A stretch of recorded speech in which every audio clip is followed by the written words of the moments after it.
इससे पहले की वीडियो में हमने कॉन्स्टिट्यूशन के 25 पार्ट्स को डिटेल में समझा था और आज के वीडियो में हम कॉन्स्टिट्यूशन के 12 शेड्यूल्स को डिटेल में डिस्कस करने वाले हैं। हेलो फ्रेंड्स, मैं हूं रश्मि और आप देख रहे हैं पॉलिटिकल साइंस इन 10 मिनट्स। तो आइए शुरू करते हैं इस वीडियो को।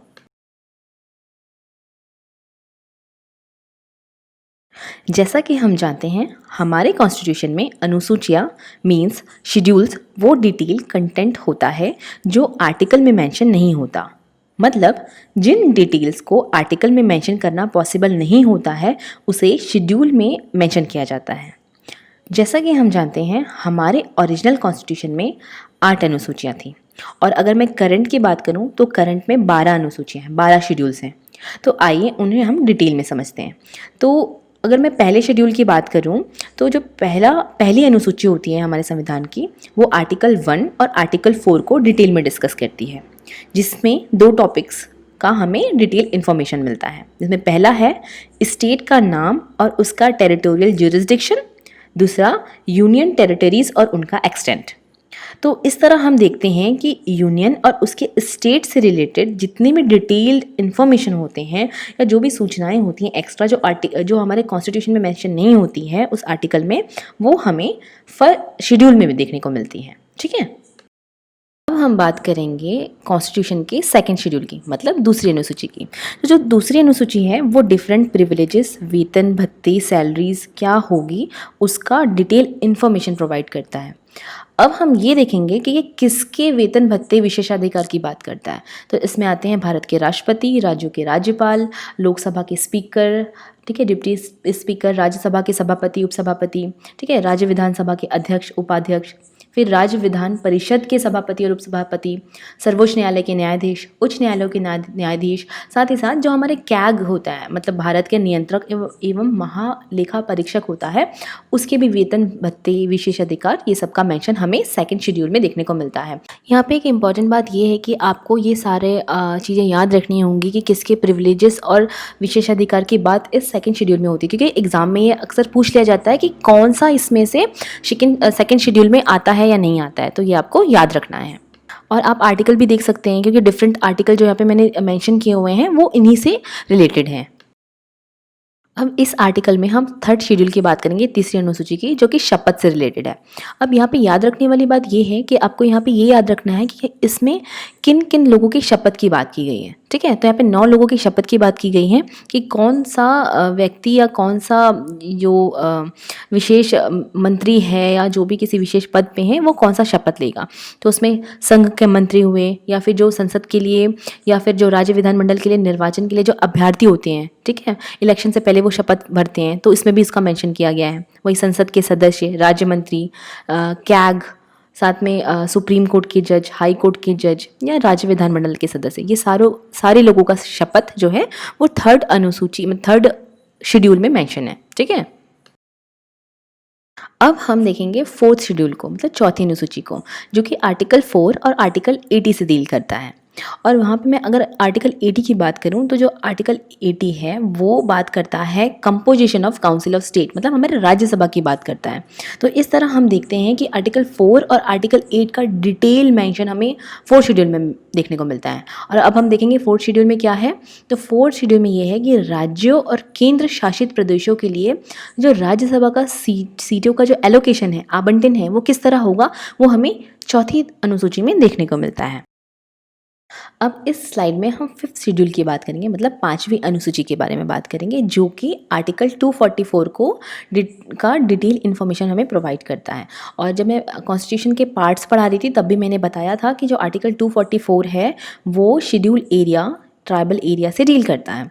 तो अब हम ये देखेंगे कि जो 5वीं अनुसूची है उसमें क्या लिखा गया है, वो क्या डील करता है। तो जो 5वीं अनुसूची है वो शेड्यूल एरिया और ट्राइबल एरिया के एडमिनिस्ट्रेशन और कंट्रोल का डिटेल इन्फॉर्मेशन प्रोवाइड करता है। लेकिन यहाँ पे एक बात ये याद रखने वाली है कि ये उन 4 एरिया को छोड़कर सारे प्रोविज़न देता है जो शेड्यूल 6 में मैंशन है।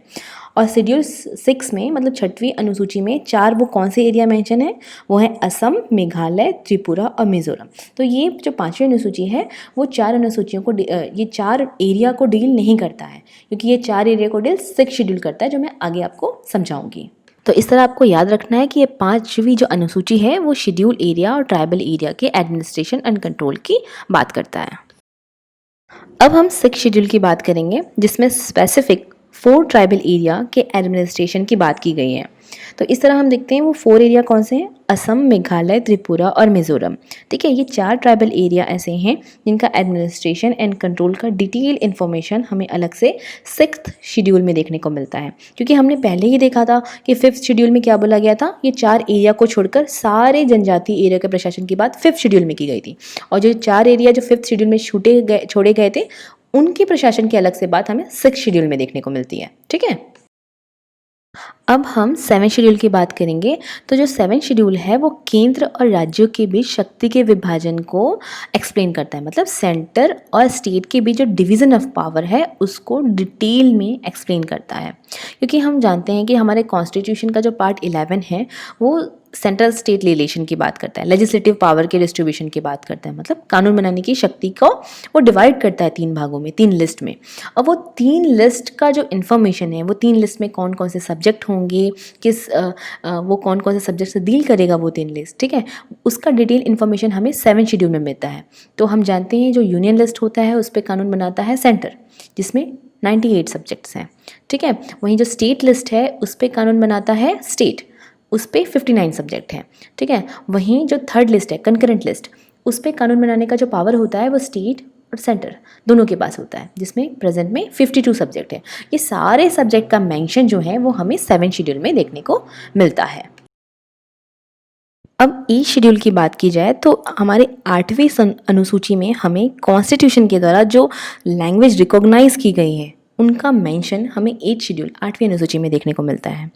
जो हमारे मूल संविधान में था उसमें टोटल 14 लैंग्वेज मेंशन थी। ठीक है, लेकिन ओवर द टाइम इसमें अन्य भारतीय भाषाओं को जोड़ा गया और करंट में इसकी संख्या 22 है। आप यहाँ पे देख सकते हैं कि यहाँ पे 22 लैंग्वेज को मैंने यहाँ पे मेंशन कर दिया है।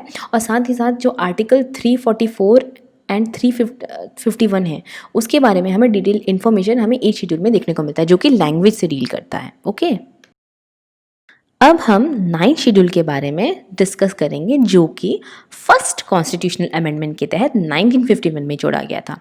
क्योंकि हम जानते हैं कि ओरिजिनली हमारे कॉन्स्टिट्यूशन में 8 शेड्यूल थे। ठीक है, लेकिन 9, 10, 11, 12 जो शेड्यूल बाद में जोड़े गए हैं वो डिफरेंट कॉन्स्टिट्यूशनल अमेंडमेंट के थ्रू हमारे कॉन्स्टिट्यूशन में इंसर्ट किए गए। और ये जो 9 शेड्यूल है जो कि फर्स्ट अमेंडमेंट के थ्रू 1951 में जोड़ा गया वो बहुत ही ज़्यादा इंपॉर्टेंट है एग्जाम पॉइंट ऑफ व्यू से, क्योंकि इससे रिलेटेड एक बार यूपीएससी के प्रीलिम्स में भी क्वेश्चन पूछा गया था। तो हम 9 शेड्यूल को यहाँ पे थोड़ा डिटेल में समझेंगे। तो जो 9 शेड्यूल है वो बेसिकली लैंड रिफॉर्म से डील करता है, क्योंकि हम जानते हैं राइट टू प्रॉपर्टी जो है वो फंडामेंटल राइट था। इस वजह से after independence right to property fundamental right होने की वजह से लैंड रिफॉर्म के प्रोसेस में बहुत सारी प्रॉब्लम्स आ रही थी। तो यहाँ पे लैंड रिफॉर्म मतलब होता है भूमि सुधार। ठीक है, तो ऐसे में जो लैंड रिफॉर्म था उस पर जो भी लॉ बन रहे थे उसे कोर्ट में जाकर चैलेंज कर दिया जा रहा था। तो ऐसे में लैंड रिफॉर्म के कानूनों को, भूमि सुधार के कानूनों को बचाने के लिए फर्स्ट कॉन्स्टिट्यूशनल अमेंडमेंट कर 9 शेड्यूल को जोड़ा गया, जो कि गवर्नमेंट को ये पावर देता था कि अगर 9 शेड्यूल में कोई भी कानून को डाल दिया जाए तो वो सुप्रीम कोर्ट के जुडिशियल रिव्यू के पावर से, मतलब न्यायिक पुनरावलोकन के जो शक्ति होती है उससे वो बाहर हो जाता था।